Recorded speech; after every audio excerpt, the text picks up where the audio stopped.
In 1982, a guy got his nose broken during a Minor Threat show in a church basement.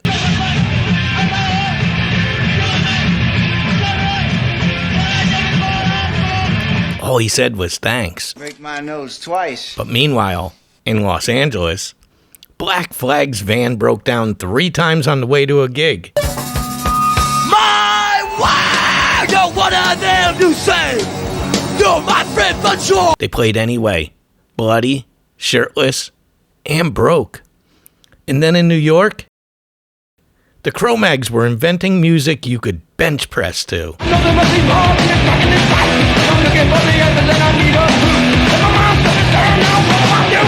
With lyrics like a prison manifesto. Hardcore punk didn't ask for permission. It didn't give a shit about Billboard charts, pretty vocals, or any radio play. It was a DIY, anti-everything, and built to destroy everything that came before it. No glam.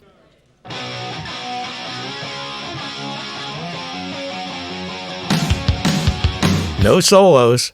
No fucking power ballads. Hey, hey, baby, tell me what's your name. From the way you look and the way you dress, I can tell you. So welcome to Headbangers Yearbook, Hardcore Punk, 1980 to 1989.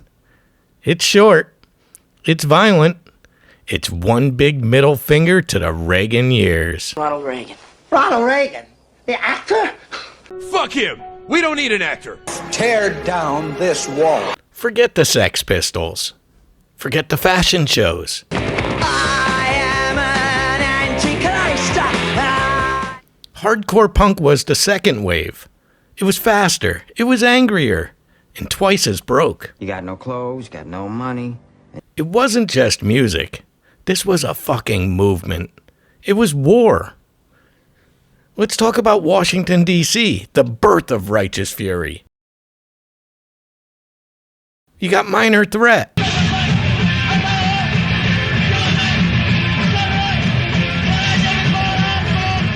Formed in 1980, they played fast, preached clean, invented straight edge, whether they meant to or not. In 1980, I wrote a song called Straight Edge, and I coined the phrase straight edge. But the song that I wrote was a song that was about an individual to have the right they have to choose how he or she wants to live their life. I'm a person just like you, but I've got better things to do.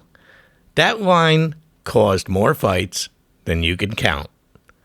Bad Brains, a black band from D.C. playing faster than the white kids, and better. Because HR was a maniac. Live shows looked like riots with amps.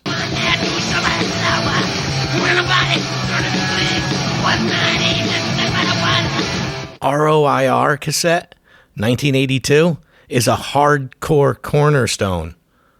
Also dropped reggae jams between breakdowns, just a flex.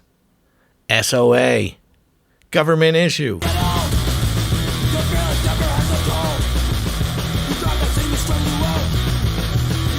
Void, all part of the Discord Records family. It was DIY to the bone. Flyers made with glue sticks. Albums pressed with borrowed cash. Seen unity? Sometimes. Seen violence? Absolutely every time. Let's head over to Boston where the boots, buzz cuts, and the beatdowns. SSD, the kids will have their say, 1982. It's fast, it's raw, it's fucking aggressive.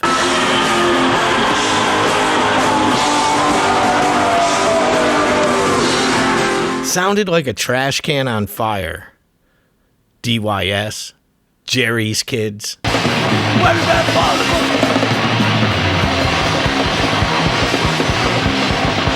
Negative FX. I don't give a shit. What the fuck you're for? Like a man, Boston shows were brutal. Straight Edge started to look more like a gang than a lifestyle. Unity often meant you're either with us or you're out. Let's talk about the coastal split, 1983 to 86. Hardcore had regional dialects. Different cities, different sounds, same rage. On the West Coast, Wild, Broken, and Shirtless was Black Flag.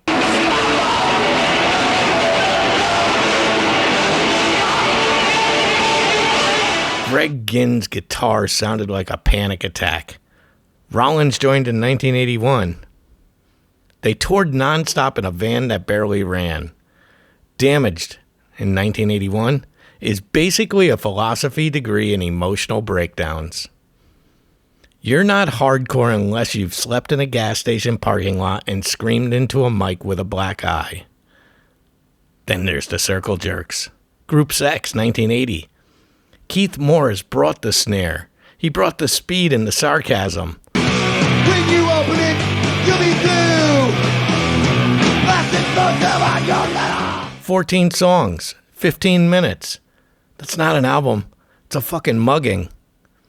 Dead Kennedys. Jello Biafra, part comedian, part prophet, part pissed off punk preacher.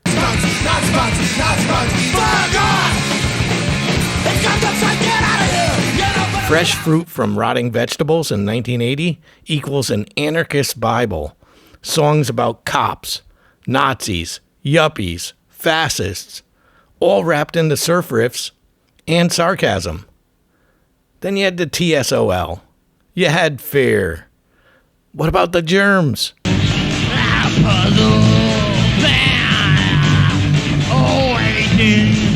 Adolescence.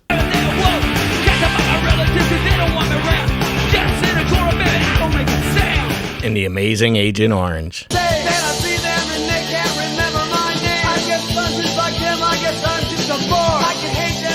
The LA O.C. scene was chaotic, often violent, and weirdly artistic. You could get stabbed at a show and discover your favorite band. In New York, you had the Concrete Hammer. NYHC, New York hardcore scene, wasn't just music. It was a gym rat rage with gang mentality.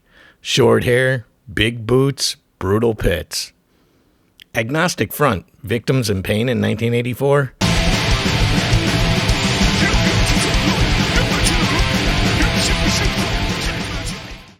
Rough, raw, unforgiving. Stigma's riffs equal caveman genius. They basically created East Coast hardcore toughness. You had the Cro-Mags, The Age of Quarrel in 86. This album doesn't age. It still sounds like a riot breaking out in a prison gym.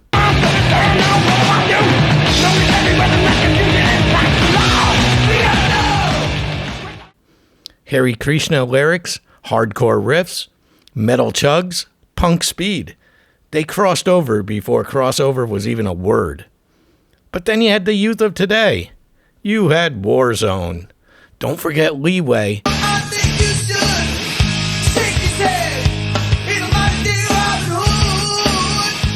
And the amazing Murphy's Law.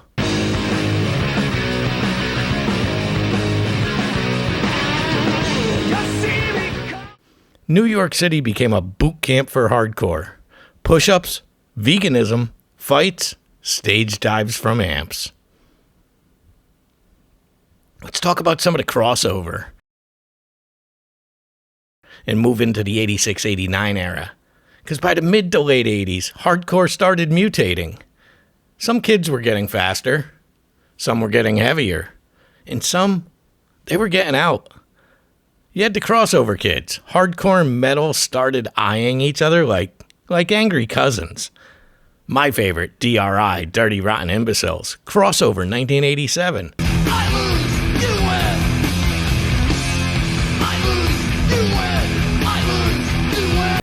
Literally named the genre. Double kick drums, punk vocals. Fans with mohawks and Metallica shirts finally moshed in the same pit. You had the Suicidal Tendencies. Joined the Army 1987.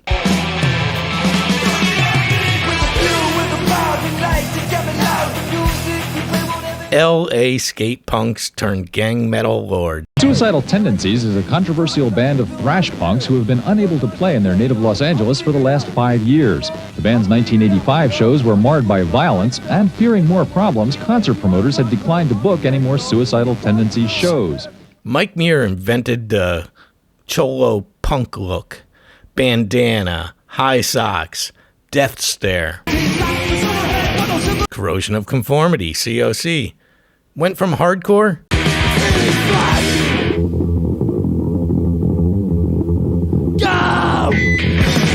to sludge metal in real time. Go listen to Animosity in 1985, and you could hear their transforming mid-album.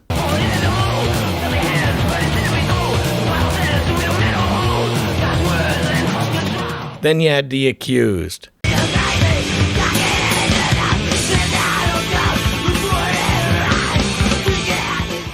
You had the Crumbsuckers, Excel, and then one of my favorite, Ludacris.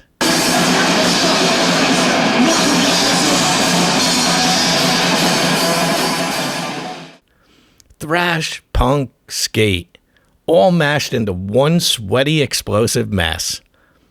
You couldn't tell where the genre ended or where it began, and that was the point. There was a fragmentation, because not everyone liked the shift. Some said hardcore was selling out, some doubled down on ethics, others went even more raw. Straight Edge became militant. Bands like Judge and Project X turned clean living into moral warfare. Hoods, chains, vegan zines. Vegan. Don't smoke. Okay. Don't drink. We were drinking. Don't fuck. Fuck no. Fuck no. And if you do, we're coming for you. Post-hardcore was born. Fugazi emerged in 87.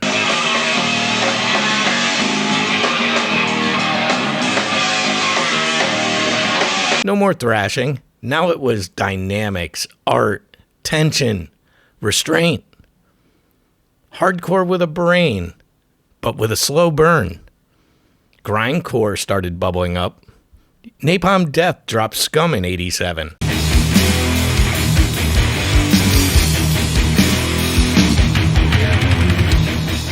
Hardcore speed meets death metal terror. Songs shorter than your attention span. You Suffer, a real song, lasts 1.316 seconds. Shortest track ever recorded. Let's talk about the style and the scene and the whole spirit of everything. Because hardcore wasn't just a genre. It was a survival tactic. No money, no major labels, zero managers, just vans, basements, sweat, and passion. The code seemed to be DIY or die, no posers, no fascists, respect the pit, and stay true or stay out. If you wore the wrong band shirt, you'd get clowned. If you jumped the stage and didn't jump off, you'd get thrown off. Hardcore shows weren't concerts. They were release valves, a therapy session for the community, and occasionally a free dental adjustment. But the end of the 80s, there was an aftershock, because by 1989, hardcore wasn't dead. It just split into 1,000 different directions.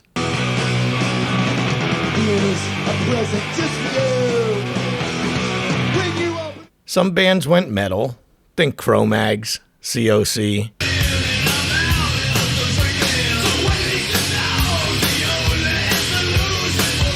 Dirty Rotten Imbeciles.